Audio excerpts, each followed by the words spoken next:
ये दोस्तों, आज मैं यहाँ पे आपको इनडायरेक्ट टैक्स का एक topic that is goods and service tax करवाने जा रहा हूँ। बेसिकली जो बच्चे यहाँ पे मार खाते हैं ना +1 में, वो सबसे ज़्यादा यही जीएसटी में खाते हैं, क्योंकि उन्हें जीएसटी समझ में नहीं आता कि जीएसटी में कैसे प्रोसीड करना है, जीएसटी को कैसे सेट ऑफ करना है। तो फ्रेंड्स, जीएसटी यहाँ पे जानने से पहले इसकी थोड़ी सी यहाँ पे मैं आपको हिस्ट्री बताता हूँ। फ्रेंड्स, जीएसटी अप्लाई हुआ था, जो आप सभी को पता है, बीजेपी गवर्नमेंट ने अप्लाई किया था 1 जुलाई 2017 से, ठीक है।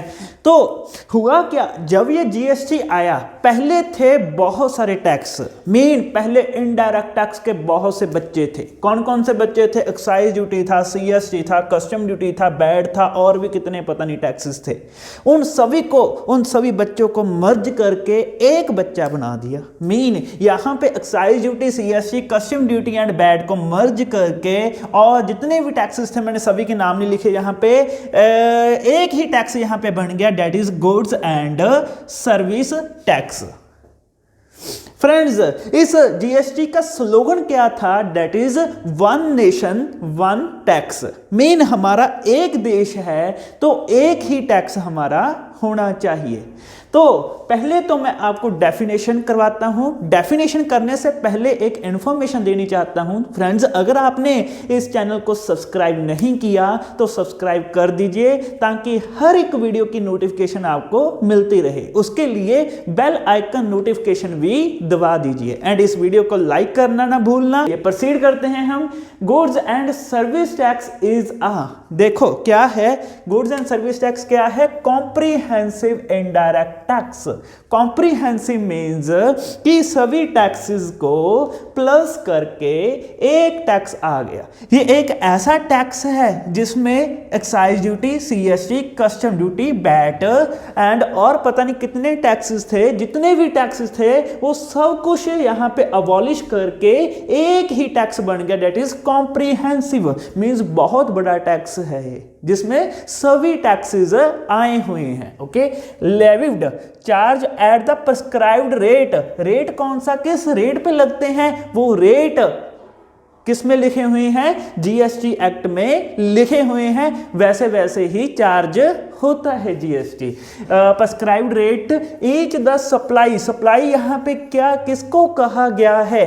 That is sale is of goods and और सर्विसेज। सप्लाई किसकी? या तो गुड्स को सेल करना या फिर सर्विसेज को सेल करना। सप्लाई किसे कहा गया है? सेल को। और बोथ या फिर दोनों को।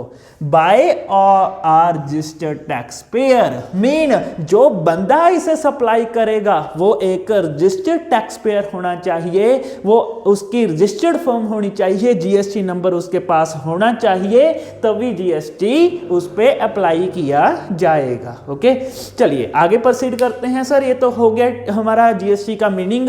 तो चलिए फ्रेंड्स, मैं आपको एक स्टोरी सुनाता हूं। अभी स्टोरी है ये पप्पू की। ध्यान से सुनना। इसी स्टोरी के जरिए आप समझ जाओगे कि जीएसटी का क्या प्रोसीजर है, जीएसटी के कौन कौन से यहाँ पे टाइप्स हैं। ठीक है, तो चलिए फर्स्ट ऑफ ऑल, ये क्या है? पप्पू। ये है टकलू। अच्छा सर, ये पप्पू एंड टकलू तो समझ में आ गया। पप्पू है जलंधर का एंड टकलू है दिल्ली का। ठीक है जी। तो यहाँ पे पप्पू है रिटेलर, टकलू है होलसेलर। ठीक है, तो पप्पू क्या करता है? पप्पू टकलू से प्रोडक्ट लेकर, होलसेलर से प्रोडक्ट लेकर कस्टमर को देता है। किसको देता है? कस्टमर को। ठीक है, समझ लो, ये बात समझने वाली बात है। ठीक है, तो यहाँ पे क्या हुआ? अभी हुआ कुछ ऐसा, पप्पू ने बाय किया 100 रुपीज का प्रोडक्ट टकलू से। कितने का? प्राइस कितना था? 100। ठीक है, चलो आगे चलते हैं। 100 का प्रोडक्ट था। उस प्रोडक्ट पे जो भी ये प्रोडक्ट में डील करता था उसमें जीएसटी लगता था 10%। ठीक है, तो यहाँ पे जीएसटी कितना लग गया? अगर मैं इसमें बात करूं, जीएसटी हो गया 100 का 10, 100 इंटू 10/100। तो अगर मैं यहाँ पे जीएसटी की बात करूँ 10 रुपीज़ हमारा जीएसटी हो गया।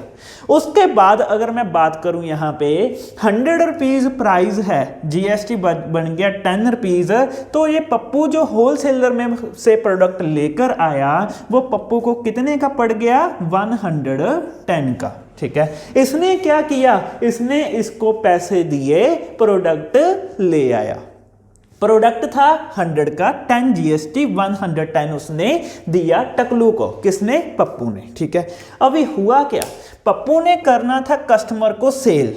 ठीक है, तो आप एक बात मेरी मान लो कि जीएसटी कभी भी कॉस्ट नहीं होती। ठीक है, जीएसटी कभी भी हम कॉस्ट में कंसीडर नहीं करेंगे, क्योंकि ये पप्पू ने क्या करना है, पप्पू ने इसको जीएसटी देना है, कस्टमर से रिकवर कर लेना है। तो अगर यहां पे एक हाथ जीएसटी दिया, दूसरे हाथ जीएसटी ले लिया, तो इस पप्पू की कॉस्ट तो कुछ भी नहीं लगी है ना। तो चलिए प्रोसीड करते हैं हम। तो इसके पास प्रोडक्ट आया भी 100 रुपीज़ का। ठीक है, जीएसटी कॉस्ट नहीं है, एंड इसने क्या किया, अपना प्रॉफिट 100 में 10% ऐड कर दिया। प्रॉफिट कितना आया, 10 रुपये, 10 रुपये। ठीक है, एंड टोटल बन गया यहाँ पे 110, 110 रुपये का प्रोडक्ट यहाँ पे बन गया। अच्छा, जब इसने कस्टमर को सेल किया उस पर लग गया जीएसटी। जीएसटी कितना था, 10%। तो अभी अगर मैं 110 का 10% करूं तो ये कितना आ गया हमारे पास, 11 रुपीज़ जीएसटी आ गया। ठीक है, तो अगर 110 में 11 ऐड कर दिया हमने तो ये कितना हो गया, 121 रुपीज़, 121 रुपये। मीन्स 121 का इसने कस्टमर को सेल कर दिया। ऐसा ही हुआ ना। तो ये 121 गवर्नमेंट कहती तूने 121 कलेक्ट किए हैं, इसमें 11 रुपीज़ जीएसटी है, ला जीएसटी दे, ला जीएसटी। पप्पू लग गया रोने, बहुत रोया उस दिन। तो रोया क्यों, ये सुनने वाली बात है, 11 रुपीज़ जीएसटी गवर्नमेंट मांग रही है इससे। ठीक है, पप्पू कहता मैं 11 रुपीज़ आपको दूं गवर्नमेंट। आप ऐसे ही बोल रहे हो ना कि 11 रुपीज़ मैं आपको दूं गवर्नमेंट, गवर्नमेंट मेरे को दे। एंड 10 रुपीज़ मैं पहले ही देकर आया हूं, किसे, टकलू को। जब प्रोडक्ट परचेज किया था तो तब मैंने 10 रुपीज़ दे दिए थे, तो ये भी आपके पास गया है। हाँ, गवर्नमेंट कहती ये भी मेरे पास आया है। ठीक है, तो ये तो डबल टैक्स हो गया सर। मैंने पहले 10 रुपये दे दिए, 11 रुपीज़ अब आपको दे रहा हूं, तो आपके पास तो एक ही प्रोडक्ट के, ध्यान से सुनना, प्रोडक्ट एक है, यहां पे 10 रुपीज़ हो गए, 11 रुपीज़ यहां पे हो गए, एक ही प्रोडक्ट के 21 रुपीज़ हो गए। ये कैसे पॉसिबल हो सकता है कि एक ही प्रोडक्ट के पे 2 टाइम्स आप टैक्स ले रहे हो हमसे। रोने लग गया, बहुत रोया उस दिन, बहुत रोया। हुआ क्या उस दिन ये रूल बनाया गया कि कैस्केडिंग इफेक्ट यहां पे अप्लाई नहीं होगा। कैस्केडिंग इफेक्ट को एलिमिनेट करता है। What is the meaning of cascading effect? यही है कि टैक्स पे टैक्स लग जाना। देखो, यहां पे भी टैक्स, यहां पे भी टैक्स, ये भी गवर्नमेंट के पास, ये भी गवर्नमेंट के पास गया, तो कैस्केडिंग इफेक्ट हो गया, ये डबल टाइम टैक्स हो गया। तो गवर्नमेंट ने कैस्केडिंग इफेक्ट को एलिमिनेट कर दिया। गवर्नमेंट क्या कहती, पप्पू रो मत। कैस्केडिंग इफेक्ट को कैसे एलिमिनेट करना है, 11 रुपीज़ यहाँ पे गवर्नमेंट को देने थे पप्पू ने। गवर्नमेंट कहती 11 रुपीज़ देने हैं ना तुमने, कहता हाँ सर बिल्कुल 11 रुपीज़ देने हैं। एंड 10 रुपये तो दे आया ना पहले, जो कि होलसेलर को देकर आया। कहता हाँ 10 रुपये पहले दे दिए, अभी कितना बचा, कहता 1 रुपया, 1 रुपया दे दे। 1 रुपया किस पे आया, क्योंकि उसने कुछ वैल्यू ऐड की थी इस पे, जो कि प्रॉफिट है। ये उसी वैल्यू एडेड का 10% है, तो उस पे तो 1 रुपया देगा ना तू, क्योंकि जब तूने प्रोडक्ट लेकर आया उसमें 1 रुपया तूने और ऐड कर दिया, तो उसकी वजह से ये 1 रुपया जो बैलेंस आ रहा है, ये 1 रुपया मेरे अकाउंट में डिपॉजिट करवा दे। बड़ा खुश होया उस दिन, कहता मेरी सेविंग हो गई, मेरे पैसे बच गए। तो इसी कैस्केडिंग इफेक्ट को इनपुट एंड आउटपुट के मेथड से कैसे एलिमिनेट करना है जानने के लिए एंड तक बने रहिए। अच्छा, अभी बात और सुनो। जब ये पप्पू इससे परचेज करके लेके आया टकलू से, तो जब इसने परचेज की उस पर लगता है इनपुट टैक्स। इनपुट किस पे लगता है? ये परचेज पे राइट डाउन कर लो ये। एंड जब ये कस्टमर को सेल करेगा, क्योंकि ये रिटेलर है, कस्टमर को सेल करेगा, उस पे लगेगा आउटपुट टैक्स। राइट डाउन कर लो, क्या लगेगा? Output tax. किस पे लगता है ये? सेल पे। ठीक है जी, सेल पे लगेगा आउटपुट एंड परचेज पे लगेगा इनपुट। ये बात तो सर बिल्कुल क्लियर है। अच्छा, अभी क्या है, परचेज पे क्या लगेगा? अगर ये पप्पू अगर inner the state, mean state के अंदर, इंट्रा स्टेट परचेज करता है, ठीक है, तो परचेज पे क्या लगेगा? इनपुट। इनपुट के साथ क्या अप्लाई हो जाएगा? CGST and SGST। ये कब अप्लाई होगा? जब ये इंट्रा स्टेट होगी। इंट्रा स्टेट के अंदर मीन इसने तो अभी ये पंजाब का है, दिल्ली से परचेज की, तो जाहिर सी बात है सर, अगर दिल्ली से परचेज की तो ये तो अप्लाई नहीं होगा, क्योंकि स्टेट बदल गई। ये तो तब लगेगा CGST एंड SGST जब स्टेट के अंदर होगा। ठीक है, अब स्टेट के बाहर का भी देख लेते हैं, क्या लगेगा? Input IGST। ये कब लगेगा? स्टेट के बाहर। मैं लिख भी देता हूं, स्टेट के बाहर, that is inter state.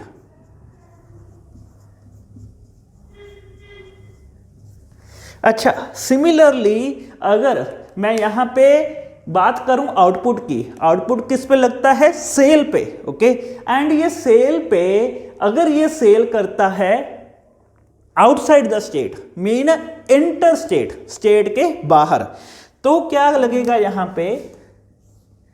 IGST। कब लगेगा? अगर स्टेट के बाहर है, स्टेट के बाहर, या फिर मैं इसे इंटर स्टेट भी कह सकता हूं, इंटर स्टेट सेल। अच्छा, उसके बाद अगर मैं बात करूं स्टेट के अंदर, सेम एज, अगर यहां पे बात करें CGST एंड SGST लगा था, तो अगर ये इसने सेल की उस पे भी क्या लगेगा? CGST and SGST। CGST SGST ये कब लगेगा? स्टेट के अंदर, मीन इंट्रा स्टेट।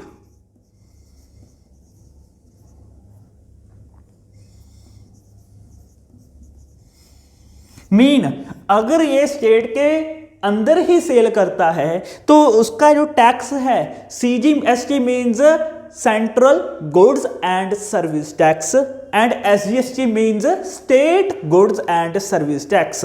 तो जितना उसका टैक्स है दोनों गवर्नमेंट्स में डिवाइड कर दिया जाएगा। अगर सपोज करो यहाँ पे 10 है तो 5% ले जाएगी स्टेट गवर्नमेंट, 5% ले जाएगी central government, that is state goods and service tax, central goods and service tax. Similarly यहाँ पे क्या है? IGST means integrated goods and service tax. अगर सेल से बाहर परचेज की या सेल्स स्टेट से बाहर सेल की, मैं फिर बोल रहा हूं, स्टेट से बाहर परचेज की या फिर स्टेट के बाहर सेल की, तो क्या लगता है? IGST, integrated goods and service tax. Friends, ये पूरी स्टोरी आपको समझ में आई होगी, मैं उम्मीद करता हूं। फ्रेंड्स, इस वीडियो में इतना ही। उम्मीद करता हूं ये सब समझ में आया होगा एंड नेक्स्ट वीडियो में इसका सेट ऑफ प्रोसीजर पूरा करवाऊंगा। तो ये एक बार रिवाइज कर लेना तब तक, एंड मिलते हैं नेक्स्ट वीडियो पे, एंड चैनल को सब्सक्राइब करना मत भूलना।